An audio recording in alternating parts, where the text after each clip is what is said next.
Thank you for being here. Last week, Charlamagne Tha God was on a podcast with Andrew Schulz. This was on the YouTube channel Brilliant Idiot Clips. Here's what Charlamagne said. I saw a pterodactyl. Well, that opened some eyes. Later in the podcast, Charlamagne said, back in the day, in South Carolina and North Carolina, people saw pterodactyls all the time.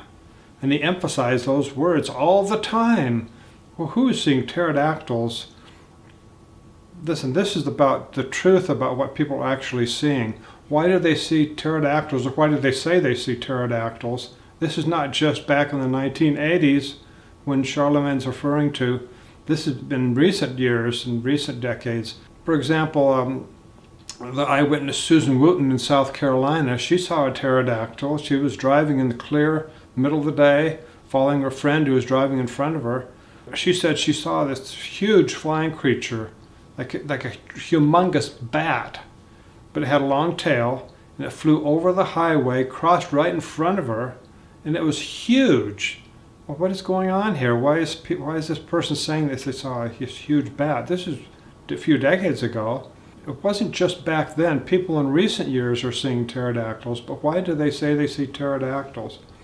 Well, we need to look at the broad picture. People all over the world are seeing similar things. It's not just recent years. In recent years, people are able to get on the internet because there is an internet. For the last 17 years, I've spent over 10,000 hours on my investigation of reports of modern pterosaurs.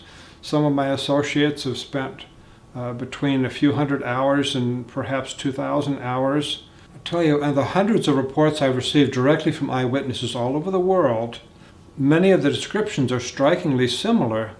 People say it has a long tail. This is the most common. It's not the only kind of modern pterosaur there is, but most of them say there is a long tail. Many of those who say that there's a flange or some type of thing at the end of the tail, but the word people use is diamond, or sometimes people say spade or triangle.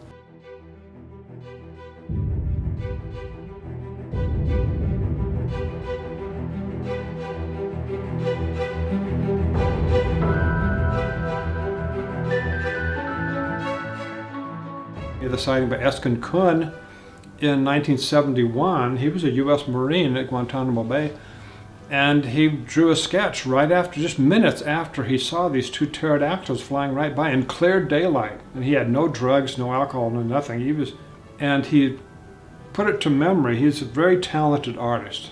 He put to memory what he was looking at. So a few minutes later, he was able to sketch it out. Now, there have been duplicates made of that sketch for quite a while. And in the more recent version that we have, it doesn't show the detail that would show the hair on the tail, but he said that originally it did show hair on the tail's end, that flange structure at the end of the tail. Many people report this structure at the end of the tail, and these are not frigate birds.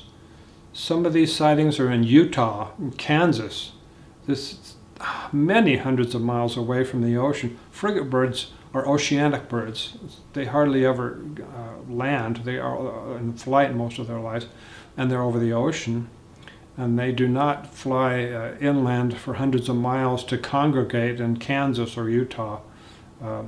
It's just not frigate birds in many cases. And when you do have a sighting report over the ocean areas and islands of the Pacific or so on, those sightings, generally the sightings are not like frigate birds. There are exceptions. Some people do a mistake, say a frigate bird, and they think, roping, pterodactyl. But generally, no, they have a neck. Sometimes they describe a very long tail with a flange at the end, a horn-like head crest, just nothing like a frigate bird. And the size variations are huge. Worldwide, the reports of estimates for the wingspans go anywhere from less than 3 feet up to at least 30 feet. At least 30 feet. And every single size in between. Frigate birds don't have all those different sizes, but if there is one or two or more species of a living pterosaur and the adult sizes continue to grow, then you can have a very great variation in sizes because people see them at different stages of their life and different ages of the flying creatures. So what does this mean? Well, how do we know that these are really pterodactyls? Well, technically, they're called pterosaurs. So basically the word extinction or extinct is right there in the dictionary definition, whatever dictionary you use. And so, of course, they can't be technically pterosaurs in that sense, but we believe, my associates and I believe that these are descended, at least the ones that have long tails with the flange at the end, these are descended from some species of rhamphorhynchoid pterosaur from the past.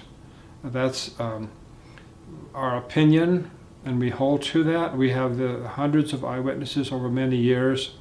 Charlamagne Tha God was very clear. He said he saw a pterodactyl that was not some kind of robot or mechanical kite. It was a living, and he said the one he saw was in pain, sick, or something.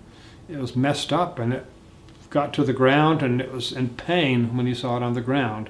Now, he didn't see it directly. He saw it on a TV news broadcast, and of course on the news broadcast they say, oh, it's some kind of mechanical kite or something. He is sure it wasn't a kite.